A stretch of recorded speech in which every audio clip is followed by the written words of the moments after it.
नमस्कार, प्रणाम, श्रीकाल। कैसे हैं आप लोग? आपने देखना शुरू कर दिया है ANR24/7 बिहार लाइव। इस वक्त मैं मौजूद हूँ बिहार की राजधानी पटना में, पटना के बीजेपी कार्यालय में। इस वक्त मेरे पास मौजूद हैं बीजेपी के प्रवक्ता, युवा प्रवक्ता, और इनसे बात करेंगे हम जीएसटी पर।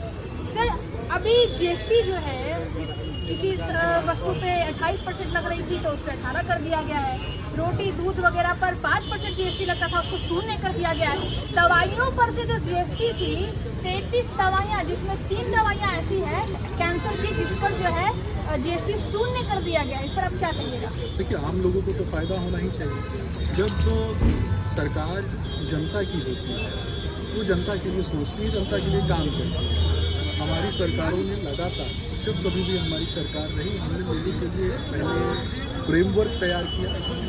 फ्रेमवर्क तैयार करने के बाद हमने इम्प्लीमेंट किया, और इम्प्लीमेंटेशन का जो तरीका है उस तरीके में परिवर्तन किया। जब इम्प्लीमेंटेशन के तरीके में अमूलचूल परिवर्तन होता है तो निश्चित रूप से सरकार का पैसा भी बचता है, आम जनता को भी लाभ होता है, और जिसको हम भारत माँ कहते हैं, यानी इस धरती माँ को भारत माँ कहते हैं। भारत माँ की संतान जो कि 140 करोड़ से ज़्यादा लोग, उन लोगों के लिए काम करने वाली सरकार चाहिए होती है। नाम भले ही सरकार हो, लेकिन काम जो है वो सेवक का होना चाहिए।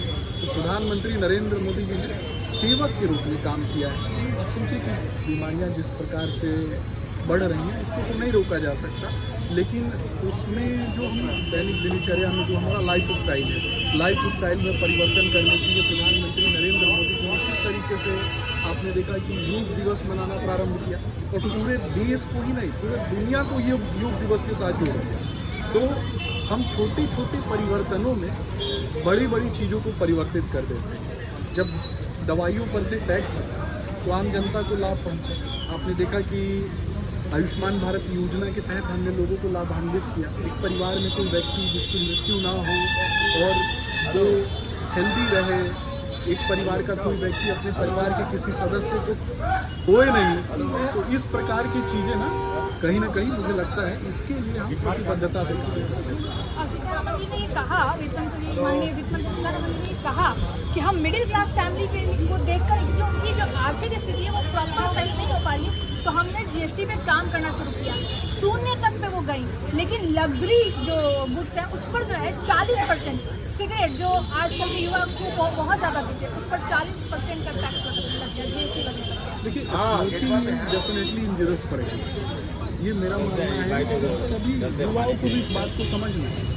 जो लोग इन बातों को मानते नहीं, जो इन बातों की समझ नहीं रखते, और खास करके युवा पीढ़ी जो नशे में लिप्त होते जा रहे हैं, उसको भी मेरा कहीं ना कहीं रोकथाम है। निश्चित रूप से रोकथाम होनी चाहिए। मेरा सुझाव भी है कि नशा कलम का होना चाहिए, पढ़ाई का होना चाहिए, नशा ज्ञान का होना चाहिए, और नशा आगे बढ़ने का होना चाहिए।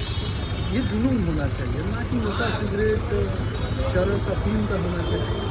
मुझे लगता है कि इन चीज़ों से युवाओं को सतर्क रहने की आवश्यकता है। बहुत बहुत शुक्रिया सर आपका। देखा आपने कि कैसे हमारे साथ युवा प्रवक्ता बीजेपी के शशांक सर ने अपना जो अपना ओपिनियन था वो रखा बजट सत्र पे जीएसटी पर, और सिगरेट जैसे जो नशे का जो पदार्थ है उस पर 40% का जो जीएसटी लगाया गया है उस पर भी कैसे इन्होंने बात किया। इनका कहना कि इस पर जीएसटी लगा वो बहुत अच्छी बात है, क्योंकि नशा करना तो युवाओं के लिए या किसी भी युवा वर्ग के लिए बिल्कुल खतरनाक हो सकता है। तो 40% का जो जीएसटी इस पर लगाया गया है, या लग्जरी गुड्स पर लगाया गया है, वो सही लगाया गया है। और जो शून्य रोटी, कपड़ा, छेना, दही पर जो शून्य जीएसटी हुआ है, 5% जो लगता था उस पर अब 0 लगने लगा, तो इस पर भी इनका एक पॉजिटिव व्यू रहा। तो मैं अपनी प्रतिक्रिया आप जरूर कमेंट बॉक्स में दीजिएगा कि आपकी क्या प्रतिक्रिया है, आपका क्या ओपिनियन है। जय हिंद, जय बिहार, जय भारत। मैं रूपम कुमारी, कैमरामैन रोहन के साथ, ANR24/7 बिहार लाइव।